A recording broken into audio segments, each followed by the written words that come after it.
Bom dia, meu amado irmão, na graça preciosa do nosso Senhor Jesus Cristo. Mais uma vez nessa manhã nos encontramos diante do texto sagrado do livro de Daniel, palavra de Deus para as nossas vidas, capítulo 5. Então, por favor, abra sua Bíblia no capítulo 5 do livro de Daniel, do profeta Daniel, e nós vamos ver um evento que acontece onde Beltesazar, filho de Nabucodonosor, agora ele é o rei do maior império do mundo. Ele está dando uma festa com os seus generais, com suas mulheres e concubinas, e o contexto que nós temos é que os medos estão do lado de fora da cidade da Babilônia para entrar na cidade e invadir a cidade.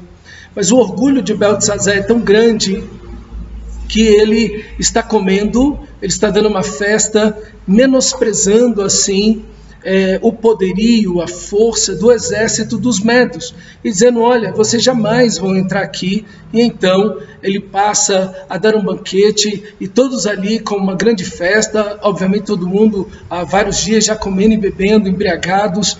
E quando ele está no auge da festa, ele então manda trazer os utensílios do templo do Senhor para beber vinho e cultuar os seus deuses, usando os elementos, as taças, os copos, todos os elementos sagrados ali que faziam parte do culto ao Senhor e que era de uso exclusivo dos sacerdotes e dos levitas que estavam ministrando diante de Deus. O Senhor permitiu que Nabucodonosor trouxesse todo esse material, todos esses utensílios, pratos, garfos, enfim, copos, para a Babilônia, como um castigo, uma disciplina, porque o povo de Israel estava dizendo: templo do Senhor é este. Então não importa como nós vivemos, a gente viu isso no livro de Jeremias, não importa como nós vivemos, o Deus está conosco se esse templo estiver em pé.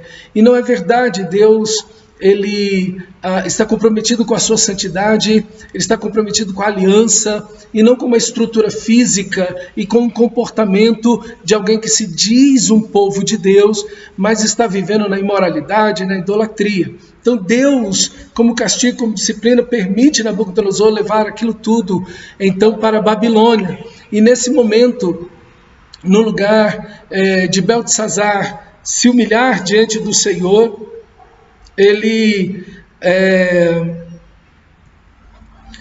então passa a profanar os utensílios da casa de Deus, e então vai comendo, bebendo, e acha que isso não tem problema algum. Então ele profana o culto ao Senhor, os elementos que são participantes do culto, da adoração a Deus, para desfrutar os seus prazeres. O culto ao Senhor é santo porque o Senhor é santo, a presença de Deus é santa, e esses elementos do culto são elementos santos.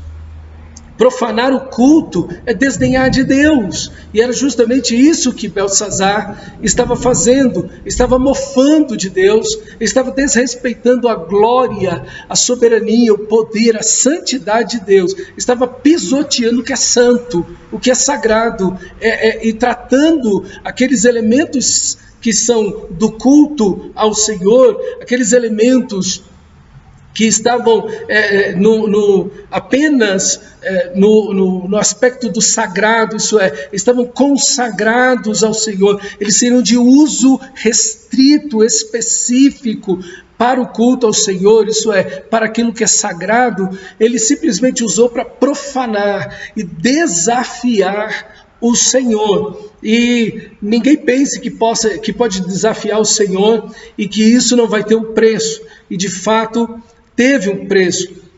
Então todos os fatos que Beltesazar havia até esse momento ouvido sobre o Senhor não resultou em nenhum arrependimento, em nenhuma humilhação. Ele viu os sinais de Deus, os milagres, as revelações dos sonhos, Ananias, Misael e Azarias sendo libertos da fornalha de fogo. Ele viu, e aí quando Daniel entra para interpretar a escritura na parede, Daniel vai justamente falar dessa situação do capítulo anterior, do capítulo 4, quando seu pai, Nabucodonosor, virou um animal, porque ele se vangloriou contra Deus, ele se levantou contra Deus, não quis se humilhar, não quis apagar os seus pecados, deixar os seus pecados, fazendo a justiça, como Daniel lhe havia repreendido e chamado ao arrependimento. Então, Daniel vai lembrar tudo isso e vai dizer para Beltesazar, olha, e você vendo tudo isso, e você tendo conhecimento de tudo isso, você não se humilhou perante o Senhor, perante aquele que tem a sua vida nas mãos, perante aquele que pode levantar e abater, que pode dar um reino e pode tirar, aquele que tem a sua vida na mão. Você não se humilhou diante dele, pelo contrário, fez foi profanar o culto ao Senhor, e de fato nada daquilo que havia acontecido até então trouxe temor, trouxe reverência, trouxe respeito, senso de santidade, de que Deus, como o pai dele havia dito várias vezes, é o Altíssimo, o seu reino é eterno. Enfim, ele vê a conversão do seu pai, ele vê seu pai um homem novo, ele vê seu pai um homem que agora está adorando e cultuando e louvando e celebrando a Deus como o único e soberano e verdadeiro Deus, e ele não aprende essa lição, pelo contrário, ele toma esses elementos do culto ao Senhor, simplesmente para profanar o Senhor, dizendo, não preciso de ti. E essa é a resposta, essa é a mensagem que se dá quando tratamos o culto de qualquer maneira. Veja, e novamente eu digo para você, toda vez que aparece algum texto nas Escrituras Sagradas, e esse texto fala de culto, eu dou uma pausa e ressalto para você a respeito do culto, da importância do culto, de como o culto é santo ao Senhor, dos benefícios do culto, de que no culto nós não podemos fazer exatamente o que nós achamos ou queremos, mas estamos ali para a glória de Deus. E aqui trata-se do culto. Aqui trata-se dos elementos sagrados do culto. Hoje, como elementos sagrados do culto, nós não temos copos, pratos, talheres, nada disso. Mas nós temos a Santa Ceia. Quantas pessoas perderam a completa reverência pela Santa Ceia? Tomam a Santa Ceia em pecado, tomam a Santa Ceia em fidelidade, tomam a Santa Ceia vivendo uma vida dupla, tomam a Santa Ceia sem confissão, contrição de coração, tomam a Santa Ceia inimigo do seu próprio irmão, brigado com o seu irmão, tomam a Santa Ceia de qualquer jeito, como se aquilo simplesmente fosse pão e vinho e acabou, e nada disso tem muito significado e valor. Isso é profanar o sangue da nova aliança. Agora nós temos não talheres, nós não temos copos, nós temos o sangue de Jesus, nós temos a presença do Deus vivo, o desrespeito com a presença de Deus, com o agir, a voz do Santo Espírito no culto e também na sua vida devocional. Isso é, não se tem aquela reverência pelo culto, pelo momento da adoração. O momento da adoração é um momento sagrado. Estamos adorando o Senhor, cultuando o Senhor, louvando o seu nome, reconhecendo quem Ele é, admirados da sua grandeza e beleza, gratos pela sua graça infinita. Ali devemos estar adorando em espírito e em verdade. E às vezes vemos pessoas estão fazendo qualquer uma coisa, chegam no culto na hora que querem, saem na hora que querem, não conseguem ficar ali centrados em Deus, centrados na palavra, centrados na adoração, ouvindo, adorando, participando, cultuando ao Senhor. Pelo contrário, olham o WhatsApp, vão beber água, levantam para ir no banheiro, vão dar uma volta, dormem sentados. Meu irmão, o culto ao Senhor é santo. O culto ao Senhor é algo que é muito, mas muito sério. E diante da palavra de Deus, as pessoas muitas vezes acham que ali está meramente o pastor, que ele está falando para mim, ou ele está dando uma indireta para mim, ou ele está... Não, meu irmão, ali está a palavra de Deus. Estamos lendo o texto, estamos entendendo o texto, nós estamos aplicando o texto. Veja, ouvindo a palavra de Deus, sem quebrantamento, sem mudança. Foi assim que Beltesazar ouviu a palavra de Deus, foi assim o comportamento dele diante das escrituras sagradas, diante da presença de Deus. Então, essas pessoas que atuam assim, que atuam no seu próprio orgulho, vão para o culto porque querem algum tipo de bênção, simplesmente porque querem solução dos seus problemas, ou querem algum tipo de prosperidade, estão ali não para adorar a Deus, mas para buscar alguma coisa, para buscar alguma bênção. Essas pessoas estão profanando o culto ao Senhor. E o culto ao Senhor, meu irmão, é algo muito, mas muito sério. Beltesazar se tornou rei no lugar de seu pai e não se humilhou diante do Senhor. Pelo contrário, persistiu na sua arrogância e pecados. Apesar de ter visto tudo o que aconteceu com seu pai, ele continuou no orgulho, na frieza espiritual, negligente completamente com os alertas e as advertências que ele tinha visto na vida do seu pai. E aqui está alguém que profana o culto, alguém que acha que eu posso vir 2 domingos para a igreja e posso faltar um, ou eu posso faltar 2 domingos na igreja e vir um, né? E eu posso vir quando eu quiser, e o culto não tem muita importância. Hoje eu estou cansado, hoje eu vou dar uma saída, não, hoje eu quero ficar em casa, alguma coisa assim. Essa pessoa não entendeu o culto. Essa pessoa não entendeu a importância, o que se faz no culto.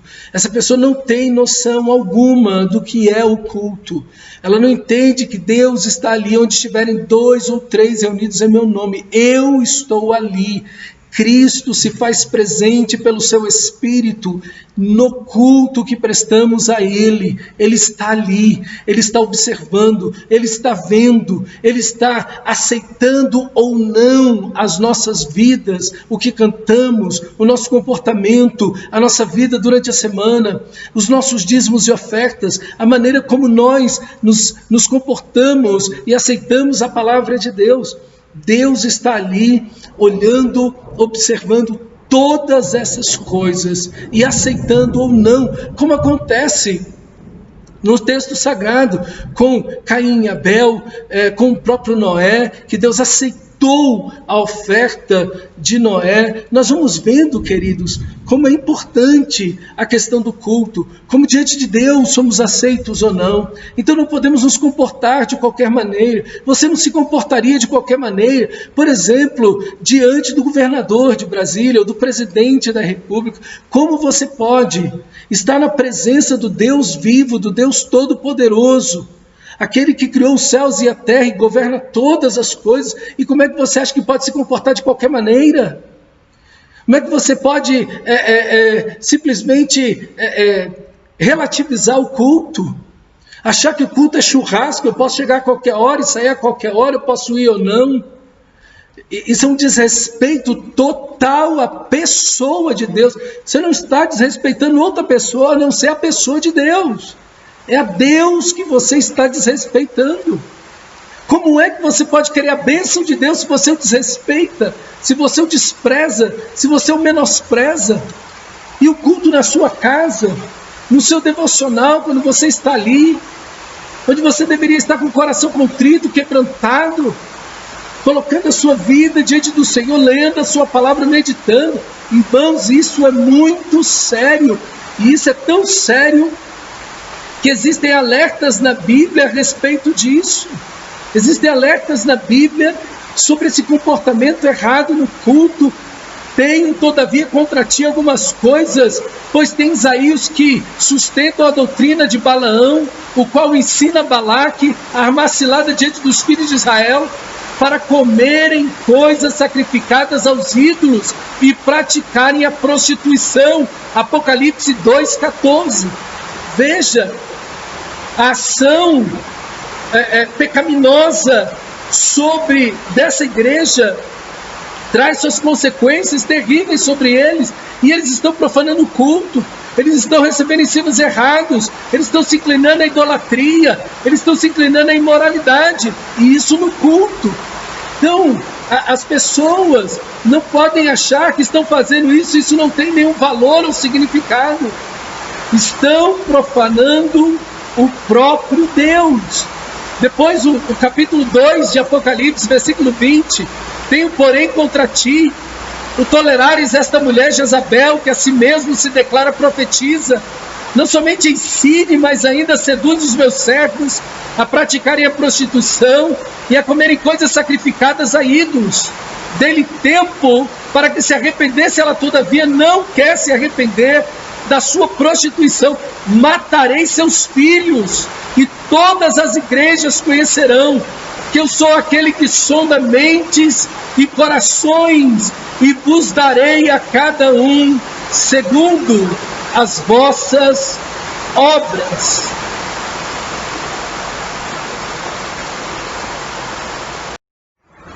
Então veja, querido, que Deus está disciplinando pessoas que estão dentro da igreja no Novo Testamento. Essas igrejas são igrejas do Apocalipse. Deus as está disciplinando, não apenas aquelas pessoas que estão dentro da igreja fazendo isso, mas está disciplinando a própria igreja por esse tipo de erro grosseiro, por profanar a pessoa de Deus. Então, quando as pessoas têm esse comportamento no culto, com os elementos sagrados do culto, elas estão profanando o próprio Deus. A santidade, a presença de Deus, não tem consciência alguma dessa presença. Eu espero, meu irmão, que esse texto possa fazer você rever a sua vida espiritual, o seu comportamento diante do culto ao Senhor. O culto do Senhor não é qualquer coisa, é o ponto mais importante da vida do cristão, é o culto ao Senhor.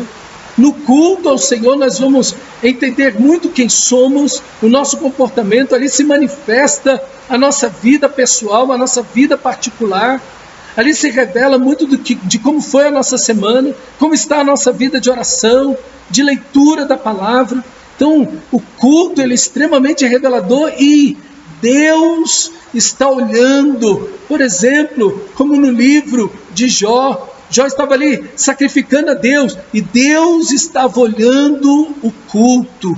E é interessante que no livro de Apocalipse, Deus está olhando o culto, Cristo está olhando como essas igrejas estão cultuando a Ele, e a ação do diabo e a ação dessas pessoas no meio da igreja. Então, querido, que você possa rever seu conceito do culto. No culto você pode glorificar a Deus ou profanar o seu nome. E como o texto sagrado vai dizer aí no livro de Daniel, cada um vai receber segundo as suas obras. E de fato, Beltesazar recebeu segundo as suas obras. Deus o puniu, naquela mesma noite ele morreu. Enquanto ele comia, bebia com suas mulheres, generais e concubinas, uma mão começou a escrever na parede, o rei ficou desesperado, as pernas batendo, os ombros caíram, ficou tomado de pânico, chamou todos os seus sábios para interpretarem aquilo que estava escrito na língua deles. Quando você olha o texto aí, Mene, Mene, Tekel, Parsim, são expressões em aramaico, é a língua deles, mas eles não conseguiram entender, porque está escrito assim, pesado, pesado, Mene, Mene, Tekel, avaliado, Parsim, né? Tirar, retirar. Então as pessoas liam aquilo, parecia que não fazia conexão. Então a rainha mãe falou com o rei Beltesazar, chamaram Daniel, e Daniel aí então tem uma palavra de Deus para ele. E Daniel se remota ao capítulo anterior, mostrando para ele o que aconteceu com o pai dele, como ele não temeu a Deus, aquele que tem a vida dele em suas mãos, como ele não honrou a Deus, como ele não olhou o exemplo do seu próprio pai e não temeu aquilo, não se voltou para Deus, pelo contrário, profanou o nome do Senhor, profanou o culto ao Senhor, e então a sentença é dada, sua vida foi pesada diante de Deus, foi contabilizada, e você foi achado em falta, está sua vida completamente em falta e o seu reino será tirado, será dividido de você, será tirado de você. Naquela mesma noite, Beltesazar morreu porque os medos entraram na cidade, invadiram a cidade e tomaram uma cidade jogada na bebida dos líderes ao povo, uma cidade lançada à imoralidade, à injustiça. Queridos, que nós possamos rever o nosso conceito de culto. Eu já vi muita gente, infelizmente, nesses 25 anos de ministério, eu já vi muita gente em pecado, tendo relacionamentos sexuais com a namorada, adulterando, vivendo uma vida de mentira, roubando, pregando, tocando, cantando, enfim. E essas pessoas acham que isso simplesmente não é nada. E essas pessoas vão recebendo o juízo de Deus sobre suas vidas. Deus visitará esses pecados. Deus não deixará que o seu nome seja profanado por ninguém. Não vos enganeis. De Deus não se zomba. Aquilo que o homem plantar, isso certamente ele cegará. Que você tema a Deus, que você reveja o seu conceito de culto e que você adore ao Senhor, que cultue ao Senhor em espírito e em verdade. Deus te abençoe, em nome de Jesus.